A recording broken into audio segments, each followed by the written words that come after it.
आजादी का अमृत महोत्सव।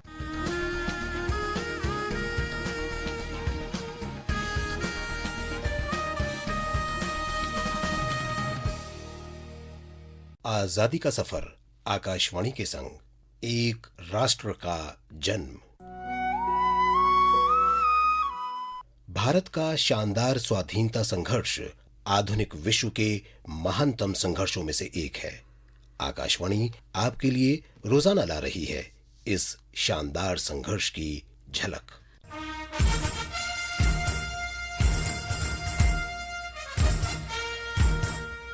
आज ही के दिन 1897 में लोकमान्य बाल गंगाधर तिलक पर राजद्रोह के आरोप लगाए गए थे।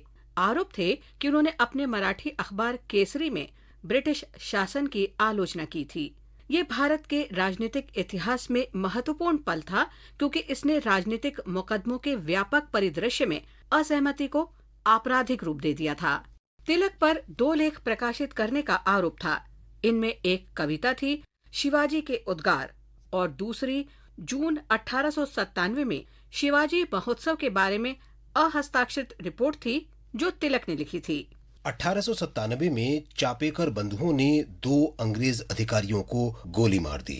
इनमें एक पूना के कलेक्टर रैंड थे, जिन्हें प्लेग से निपटने के उपायों की जिम्मेदारी सौंपी गई थी, और दूसरा युवा सैन्य अधिकारी था। इस घटना ने यूरोपीय लोगों में और भारत की ब्रिटिश सरकार में गहरा रोष पैदा कर दिया। ये कहा गया कि 2 अधिकारियों की हत्या तिलक के भड़काऊ भाषणों और लेखों का प्रत्यक्ष परिणाम थी। केसरी में छपे 2 लेखों की सरकारी पक्ष द्वारा संकीर्ण कानूनी व्याख्या केवल असंतोष की भावनाएं भड़काने तक सीमित थी। देश से है प्यार तो हर पल ये कहना चाहिए,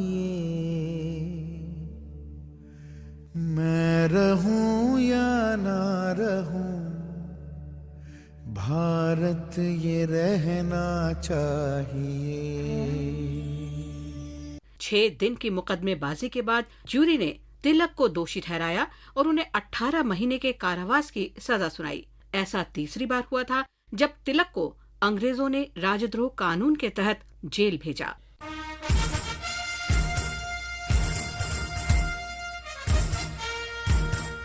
जब राष्ट्रवादियों ने औपनिवेशिक शासन के विरुद्ध युद्ध का बिगुल फूंका, तो आध्यात्मिक लोगों ने भारतीयों का नैतिक उत्साह बढ़ाया और पश्चिमी जगत को हिंदुत्व की महान विचारधारा के बारे में बताया।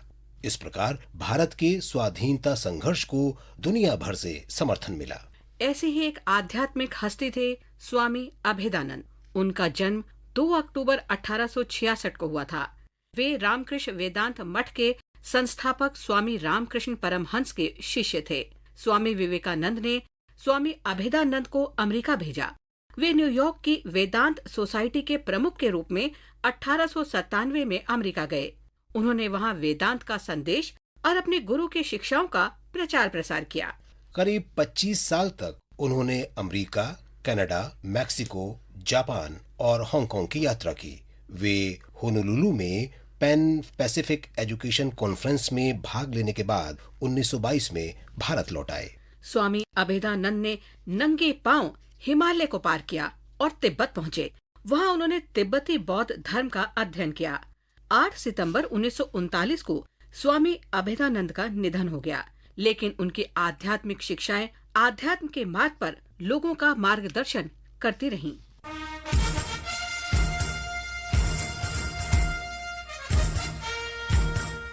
आज फिरोज गांधी की पुण्यतिथि भी है, जो स्वाधीनता सेनानी, पत्रकार और सांसद भी थे।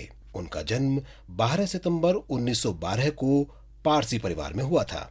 उन्होंने भारत के स्वाधीनता संघर्ष में शामिल होने के लिए पढ़ाई छोड़ दी। उन्हें लाल बहादुर शास्त्री के साथ 1930 में जेल भेजा गया। वे 19 महीने फैजाबाद जेल में कैद रहे। रिहाई के बाद शीघ्र ही उन्हें 1932 में और फिर 1933 में कारावास भेजा गया। फिरोज गांधी ने 1942 में इंदिरा गांधी से विवाह किया। उनके विवाह को अभी 6 महीने भी नहीं हुए थे कि भारत छोड़ो आंदोलन के दौरान दोनों को अगस्त 1942 में गिरफ्तार कर लिया गया। संसदीय कार्यवाही के बारे में रिपोर्ट करने की पहले अनुमति तो थी, लेकिन ऐसी कार्यवाही को प्रकाशित नहीं किया जा सकता था। लिपिक के रूप में करियर शुरू करने वाले फिरोज ने प्रेस की स्वतंत्रता का महत्व समझा। 1956 में फिरोज के प्राइवेट मेंबर बिल के कारण ही मीडिया के लिए संसद की कार्यवाही की रिपोर्ट करना संभव हो सका। 1960 में दिल्ली में फिरोज का देहांत हो गया। आज बस इतना ही। आजादी का सफर आकाशवाणी के संग कल फिर मिलेंगे नई कड़ी के साथ।